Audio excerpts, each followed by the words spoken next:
कि beaten cup किस खेल से संबंधित है। ये हमारा एसएससी के द्वारा पूछा हुआ प्रीवियस ईयर का सवाल है, वहीं से हम इसे सिलेक्ट किए हैं। तो आप लोग का अगर प्रश्नों का उत्तर आप लोग को पता है तो कमेंट बॉक्स में कमेंट करते चलिएगा, अन्यथा यहाँ पे जो भी प्रश्न है उसका फुल डिस्कशन कराया जाएगा। तो आपको बता दें कि जो बीटन कप है ये हॉकी से संबंधित कप है। किस खेल से संबंधित है? हॉकी से संबंधित है ये कप है, बीटन कप।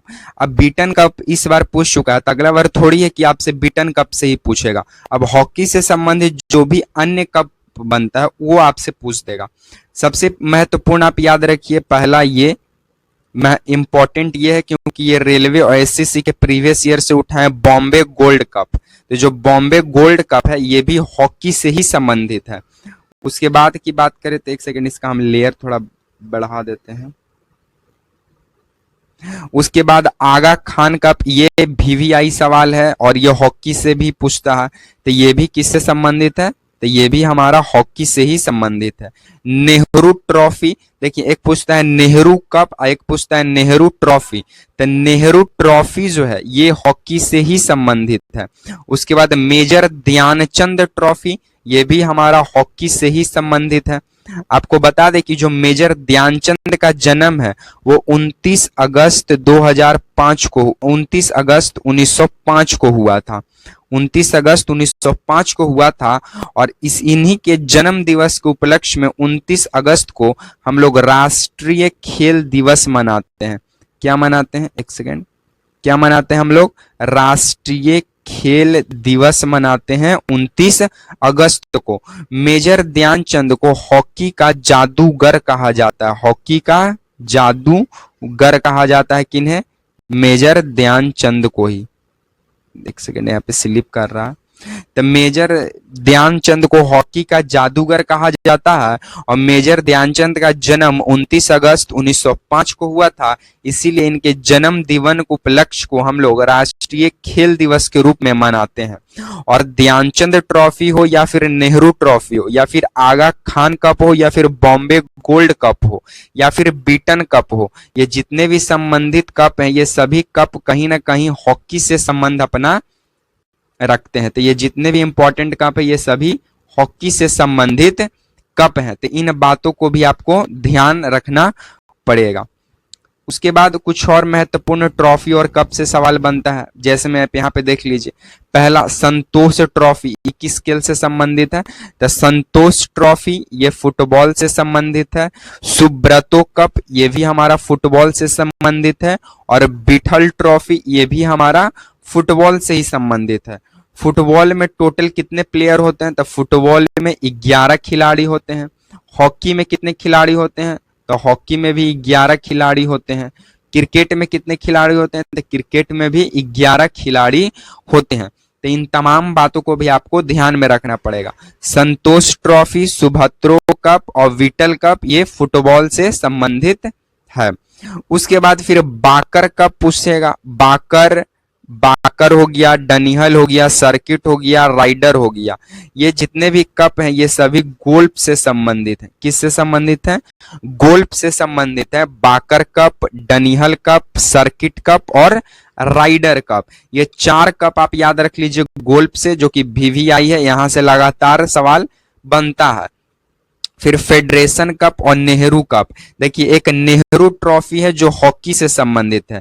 ये जो यहाँ पे जो आपको नेहरू ट्रॉफी नजर आ रहा है ये नेहरू ट्रॉफी कहीं ना कहीं हॉकी से संबंधित है। और यहाँ पे जो नेहरू कप है ये और फेडरेशन कप, ये 2 कप किस खेल से संबंधित है? इसका आंसर आप लोग कमेंट बॉक्स में कमेंट कर दीजिएगा, ठीक है, कि फेडरेशन कप और नेहरू कप किस खेल से संबंधित है। बाकी बाकर, डनिहल, सर्किट, राइडर गोल्फ से संबंधित है, ठीक है। तो इतने प्लेयर और कुछ कप से संबंधित सवाल बनता है जो आपको ध्यान में रखना पड़ेगा। चलिए नेक्स्ट सवालों की ओर हम लोग आगे बढ़ते हैं। देखिए हमारा नेक्स्ट प्रश्न क्या कहता है कि किस स्रोत से मस्तिष्क की ऊर्जा प्राप्त किया जाता है? एक सेकेंड, कि किस स्रोत से मस्तिष्क को ऊर्जा प्राप्त होती है? तो आपको बता दें कि वो स्रोत है ग्लूकोज। वो स्रोत क्या है? वो स्रोत है ग्लूकोज। ग्लूकोज। ग्लूकोज से ही मस्तिष्क हो या शरीर हो या फिर कोशिका हो, सभी को जो ऊर्जा मिलती है वो ग्लूकोज से ही मिलती है। ग्लूकोज का रासायनिक सूत्र क्या है? C6H12O6 है। और ग्लूकोज एक तरह का क्या है? तो ग्लूकोज एक प्रकार का शकरा ही है। ग्लूकोज एक प्रकार का क्या है? शकरा ही है। ठीक है, तो मस्तिष्क को जो ऊर्जा मिलती है वो ग्लूकोज से ही मिलती है। ग्लूकोज का रासायनिक सूत्र C6H12O6 है। और जो दिमाग में जो ग्लूकोज होता है उसे गैलेक्टोज कहते हैं। जो दिमाग में जो है उसे गैलेक्टोज कहते हैं, गैलेक्टोज। तो इस बात को भी आपको ध्यान रखना पड़ेगा कि ब्रेन शुगर कौन सा है? तो ब्रेन शुगर गैलेक्टोज है, ब्रेन शुगर गैलेक्टोज है। और टेबल शुगर कौन होता है? तो टेबल शुगर सुक्रोज होता है, टेबल शुगर सुक्रोज होता है। ठीक है, तो इस बात को भी आप ध्यान रखिएगा। साथ में ग्लूकोज एक प्रकार का शकरा है और यह शरीर के प्रत्येक कोशिकाओं को क्या करता है? ऊर्जा देता है। साथ में दिमाग में ही हमारा एक ग्रंथि पाया जाता है जिसका नाम है पीयूष ग्रंथि। जिसका क्या नाम है? पीयूष ग्रंथि। और ये पीयूष ग्रंथि जो है ये मटर के दाने का आकार, यानी पी मटर के दाने का आकार का होता है। और ये हाइपोथैलेमस ग्रंथि के जस्ट नीचे मौजूद होता है।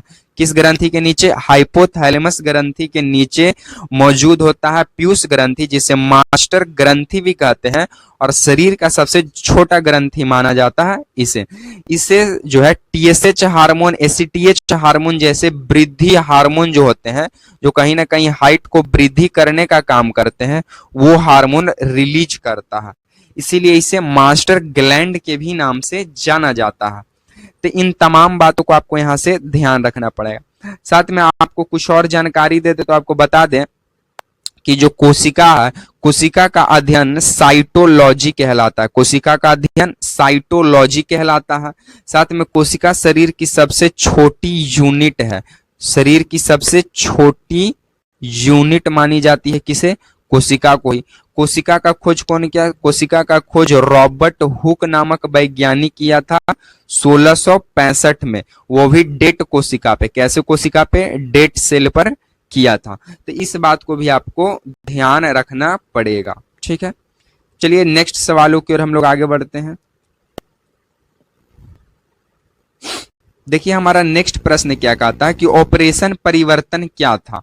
आपको बता दें कि हमारे भारत में बहुत सारे ऑपरेशन या फिर योजना जो भी है, बहुत सारे ये सब चलते हैं। उसमें से एक ये है कि ऑपरेशन परिवर्तन क्या था। तो आपको बता दें कि जो ऑपरेशन परिवर्तन है ये आंध्र प्रदेश से शुरू किया गया था। कहां से शुरू किया गया था? आंध्र प्रदेश से शुरू किया गया था। और ऑपरेशन परिवर्तन के तहत गांजा के जो खेती है, गांजा के खेती पर रोक लगाया गया। किस खेती पर? गांजा के खेती पर फुल स्टॉप लगाया गया। और कहां से चलाया गया था? आंध्र प्रदेश से चलाया गया था। तो इस बात को भी आपको ध्यान रखना पड़ेगा कि जो ऑपरेशन परिवर्तन है ये आंध्र प्रदेश से चलाया गया था और इसके तहत गांजा की खेती पर क्या लगाया गया? रोक लगाया गया। ठीक है, उसके बाद 25 जनवरी कुछ यहाँ पे देखिए योजना लेकर आए हैं जहां से एग्जामिनर सवाल बनाता है। सबसे पहला 22 जनवरी 2015 को क्या हुआ था? तब 22 जनवरी 2015 को बेटी बचाओ बेटी पढ़ाओ आंदोलन, बेटी बचाओ बेटी पढ़ाओ आंदोलन शुरू हुआ पानीपत हरियाणा से। कहां से? पानीपत हरियाणा से ये शुरू हुआ। पहले आप इसे नोट कीजिए, उसके बाद हम इसे इरेज करेंगे। देखिएगा 22 जनवरी 2015 को जो है बेटी बचाओ बेटी पढ़ाओ का जो है नारा दिया जाता है, मतलब योजना शुरू किया जाता है। तो 22 जनवरी 2015 को बेटी बचाओ बेटी पढ़ाओ योजना शुरू होता है पानीपत हरियाणा से। कहा? पानीपत हरियाणा से इसे शुरू किया जाता है। उसके बाद 25 सितंबर 2017 को क्या हुआ? तब 25 सितंबर 2017 को सौभाग्य योजना शुरू किया गया। कौन सा योजना? सौभाग्य योजना शुरू किया गया। और इस योजना के तहत क्या दिया गया? तो सौभाग्य योजना के तहत सहज बिजली हर घर योजना, सहज बिजली हर घर योजना, मतलब हर घर में बिजली को पहुंचाने का कार्य किया गया सौभाग्य योजना के तहत। ऑपरेशन आहट क्या था? तो ऑपरेशन आहट जो है ये रेलवे प्रोटेक्शन फोर्स यानी आरपीएफ के द्वारा चलाया गया एक ऐसा योजना था जिसके तहत तस्करी पर रोक लगाया गया। जिसके तहत क्या लगाया गया? तस्करी पर रोक लगाया गया। पर्वतमाला योजना क्या था? तो पर्वतमाला योजना के तहत जो है रोपवे को बढ़ावा दिया गया। रोपवे यानी कहीं ना कहीं जो है रोपवे यानी कहीं ना कहीं ये जो पर्वतमाला योजना है ये पर्यटन को बढ़ावा मिला। इसके तहत पर्यटन को बढ़ावा मिला। तो ये तमाम जानकारी आपको ध्यान में नजर में रखना पड़ेगा, दिलो दिमाग में सेट करना पड़ेगा, क्योंकि यहां से एग्जामिनर लगातार सवाल को बनाता है। ठीक है, तो इन तमाम सवालों को आप ध्यान में रखिएगा। चलिए नेक्स्ट सवालों की ओर हम लोग आगे बढ़ते हैं। हमारा नेक्स्ट प्रश्न क्या कहता है कि मौलिक अधिकार किस देश से लिया गया है? तो आपको बता दें जी कि जो मौलिक अधिकार है यह अमेरिका से लिया गया है। कहां से लिया गया है? ये अमेरिका से लिया गया है मौलिक अधिकार को। मौलिक अधिकार की बात करें तो मौलिक अधिकार का भाग 3 में जिक्र मिलता है। मौलिक अधिकार को किस भाग में जिक्र मिलता है? तो भाग 3 में जिक्र एक सेकंड इसे हम इरेज कर, ये देखिए मौलिक अधिकार जो है कहां से लिया गया है? ये अमेरिका से लिया गया है। कहां से लिया गया? अमेरिका से लिया गया। मौलिक अधिकार का जो जिक्र है वो भाग 3 में देखने को मिलता है। मौलिक अधिकार जो है वो 12 से 35 आर्टिकल में मिलता है। 12 से 35 आर्टिकल तक मौलिक अधिकार का जिक्र किया गया है। मौलिक अधिकार अमेरिका से लिया गया है, भाग 3 में है। मौलिक अधिकार को संविधान का मैग्ना कार्टा कहा जाता है। मौलिक अधिकार को संविधान का मैग्ना कार्टा कहा जाता है। साथ में सुप्रीम अगर मौलिक अधिकार का आपका उल्लंघन होता है तो आप आर्टिकल 32 के तहत सुप्रीम कोर्ट जा सकते हैं, और आर्टिकल 226 के तहत आप कहां जा सकते हैं? तो आर्टिकल 226 के तहत हाई कोर्ट जा सकते हैं।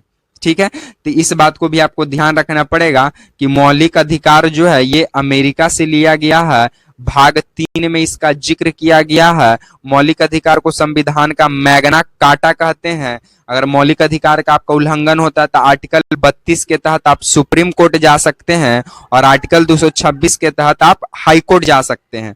कुछ महत्वपूर्ण अनुच्छेद हैं जो भारत के नागरिकों को ही वो प्राप्त हैं। 15, 16, 19, 29 और 30 ये कुछ ऐसे आर्टिकल्स हैं 5 जो कहीं ना कहीं सिर्फ भारत के नागरिकों को ही मिला है, जो कि 12 से जो 35 तक के उल्लेख है वो बाकी सबों को मिला है, लेकिन 15, 16, 19, 29, 30 जो आर्टिकल है ये सिर्फ भारत के नागरिकों को ही मिला है। आपको एक और जानकारी के लिए बता दें, आप लोग कमेंट बॉक्स में कमेंट करते चलिएगा कि डीपीएसपी यानी directive principle and state policy यानी राज्य के नीति निर्देशक तत्व जो है वो किस देश से लिया गया है। उस देश का आंसर आप लोग कमेंट बॉक्स में कमेंट कीजिएगा कि डीपीएसपी कहां से लिया गया है। आपको बता दें कि जो सुप्रीम कोर्ट है इसका उल्लेख किस अनुच्छेद में देखने को मिलता है?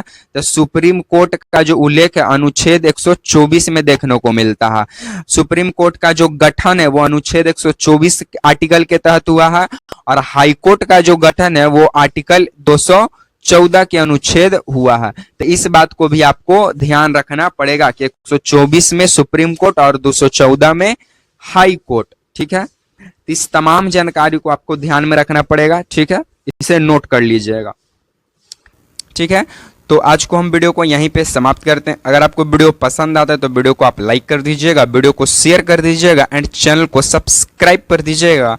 ठीक है, इसी तरह के सीरीज के साथ आपसे मिलते रहेंगे नेक्स्ट वीडियो में। तब तक के लिए आप सभी साथियों को जय हिंद।